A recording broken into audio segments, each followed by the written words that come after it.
La jeune fille était parfaitement consciente que son imagination était l'endroit où elle passait le plus clair de son temps, et elle aurait été prête à soutenir que cette imagination ne pouvait être médiocre, puisque son métier n'en était pas encore venu à bout. Cette phrase issue d'une nouvelle d'Henry James, Dans la cage, semble illustrer l'œuvre de Jean Le Gac, ou plus précisément semble circonscrire le lieu duquel Jean Le Gac nous parle, celui de l'imaginaire. Car l'artiste, qui se situe dans l'entre-deux, entre réel et fiction, ou si l'on préfère entre l'art et la vie, a mis en place toute une stratégie pour continuer à être peintre sans toutefois être dans l'obligation de faire des tableaux. Il est vrai que dans les années 60, la peinture traverse une crise et nombre d'artistes creusent de nouvelles voies pour élargir le champ de la création.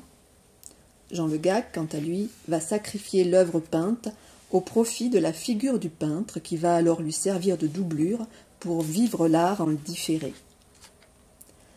À la manière du film de Woody Allen, La rose pourpre du Caire, le peintre va sortir de l'écran du tableau pour vivre sa vie loin du monde de l'art, dans l'interstice de la vie réelle, du presque rien, ou dans les illustrés de son enfance. Le voilà héros, un peu déplacé et anachronique à la recherche d'un trésor, qui toujours fera défaut. Et si, avec Jean Le Gac, nous sommes loin du peintre romantique, en proie aux affres de la création,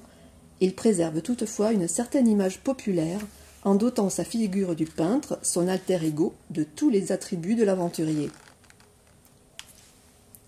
En l'instar de l'ombre, du reflet et de l'écho, qui selon Clément Rosset sont des doubles de proximité qui garantissent l'authenticité du réel, la figure du peintre est pour Jean Le Gac ce qui va assurer sa propre matérialité. Pour preuve à cette assertion, je terminerai par cette citation de l'artiste qui, en 1973, affirmait « J'ai compris que si je suis capable d'inspirer une fiction, alors il y aura une preuve de mon existence. »